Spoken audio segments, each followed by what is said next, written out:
Yeah, David YouTube, welcome back to my channel. Well, once again, I am in the hospital. I had a stroke and it was a pretty massive, but somehow grace of God has kept me because I can use both of my hands. I don't have a facial droop. All of the classic stroke symptoms, I don't have it, except my vision.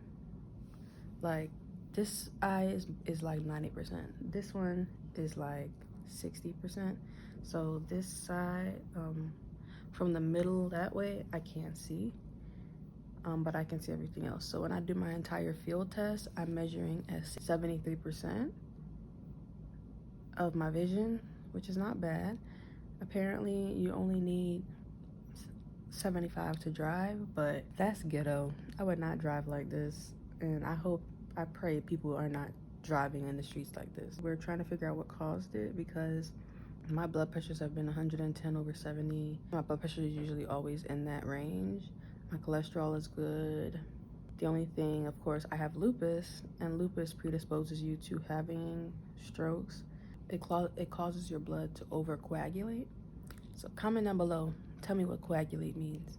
I don't have any clotting diseases that I know of, but they're testing me for that because, you know, a stroke is a clot in your head, basically, a clot in your brain. I do have a splitting headache. I've been having this headache since.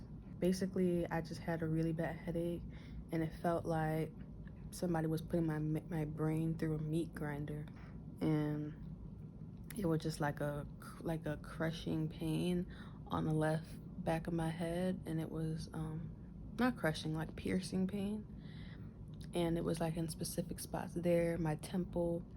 And so I have like fluid and stuff in my brain, and it swells from time to time anyway. So that's what they thought it was when I went to the eye doctor. But when she looked, she was like, no, I think it's something else, you need to go to the hospital. And so I went to the hospital at the same time, and they were like, yeah, we don't know, your symptoms don't sound like your usual stuff, this sounds different. So they gave me an MRI with contrast and everything, and lo and behold, there was the big old stroke. And so I've been getting treated for that the last couple of days now. I'm very scared, and I don't know how it's gonna go with school. I'm having trouble with my vision and like putting stuff together the first few days. So we're on day what? This Tuesday. So realistically, this happened on Thursday to Friday, Saturday, Sunday, Monday, Tuesday. We're on day 5 now, post-stroke. Realistically, they say things start to get better around day 5, and they get as best as they'll get between now and 3 months from now. So I could get my vision completely back, or maybe not. They say it's likely that I won't ever get my vision back, which sucks and it's very depressing, but I'm alive. That's what I have to keep going back to. I'm alive, and things could have been much worse. The part of my brain that the stroke affected was part of my cerebellum, which that part was a part of, it affects my balance. And so, you know, I'm stable on my feet. I'm stable enough. You know, I was already kind of clumsy anyway, but I'm back to where I was. So I'm progressing. I'm just waiting on my vision to see what it's gonna do. I was saying I'm scared, and I'm not sure what to expect in terms of school, because you know, reading is a chore for me right now, or staring at a screen is a chore. Maybe it's the headache, I don't know, but I'm not really connecting my words to, it's not connecting for me. So the part of my brain also is the Wernicke's area. So if you've heard of Wernicke's aphasia, which they call it fluent aphasia, because the other ones like Broca's aphasia and all that stuff, like the person usually cannot talk and they sing a bunch of mix up. But I know exactly what I'm saying, I know exactly what I'm feeling, and I can express it. I can write physically, sorta, but I can't, but texting and reading and stuff, it's like, I'm like sitting there tracing the words and sounding it out, and it's like simple stuff. I'm like, the, and I'm like, oh wait, that's the, and it just takes a while for me to register. So yeah, y'all pray for me in this journey. I'm alive. I'm alive. I just gotta keep telling myself I'm alive. Don't feel sorry for me. I know y'all probably tired of seeing me in the hospital. Honey, I'm tired of being here. Okay? I feel like this is the third time, right? Or the fourth time. I've been here for several days now, and they ain't trying to let me go anytime soon, and I don't blame them. They want to know why. They want a reason why. And so do I, because I'm 25. Why do I have had so many health problems? I'm 25 and I don't do anything crazy. Vegetarian for most of my life. Eat mostly plant-based vegan. Like, is it the alcohol? Like, shoot, I'll cut out drinking. Shit, if I have to. Like, I don't know. But I don't drink that much. And I only started drinking at 23. No, 22. I started drinking at 22. Oh, the other thing that they said could have contributed to was birth control pills. So if you are on birth control pills, you guys, make sure you talk to your doctors about blood clots and all of those things that can be caused from birth control pills.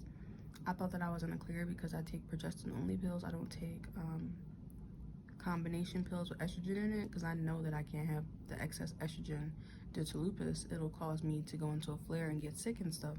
But I didn't know that progestin only pills could also cause an issue. So make sure y'all look into that. And I'll update y'all later when I can. So yeah, I'm about to go get a test. So they're gonna stick a tube down my throat and look at pictures of my heart.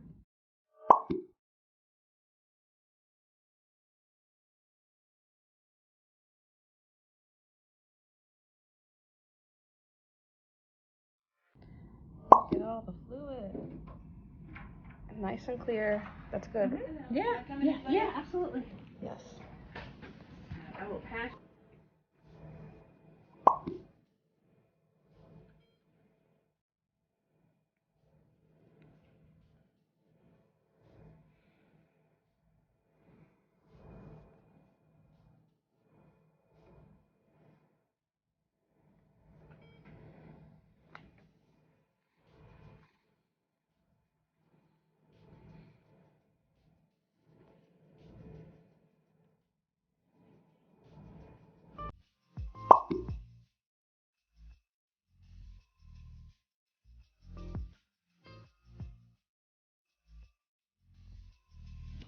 You all have seen this image before.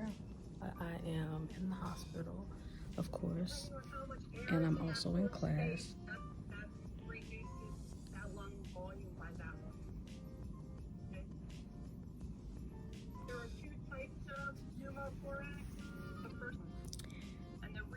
So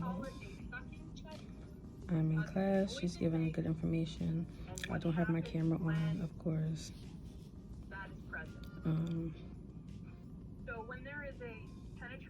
Yeah, everybody's here. And we're talking about impalement, gunshot wound. I have my notes over here.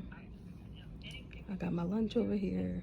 So yeah, I'm just gonna go ahead and pay attention because I'm already behind and confused. So yeah.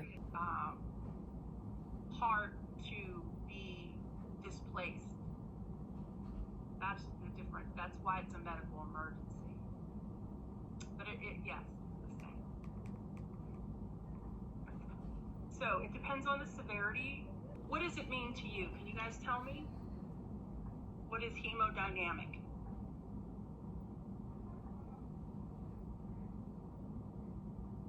Or how do you measure hemodynamics? Okay, Olivia, yeah, cardiac output. How do you measure cardiac output? Blood pressure, heart rate. Right. So when I say to you hemodynamic stability, they're going to have a stable blood pressure, a stable heart rate, stable respiratory rate. Okay. That's hemodynamic stability. If you have a patient with a pneumothorax in the hospital, that it is a wound that they came in with, then you're going to put a dressing over it. until they get help. The number one treatment to reverse a pneumothorax is a chest tube with water seal drainage. And what that chest tube does is it actually allows the air to leave the inside of the chest and go out through the tube. But if the person has a tension pneumothorax, many times, if they are becoming more and more hemodynamically unstable, a physician will do what's called a needle decompression.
I'm discharged, and this is me waiting for my ride. Transportation had brought me downstairs into the lobby area, but I was super excited to go home and just honestly exhausted. So, thank you so much for watching my video. Thank you for all the kind messages you guys been sending me on Instagram. For those who follow me on Instagram, you've probably already seen the details about me being in the hospital, but I so appreciate all of the kind words, guys, and prayers.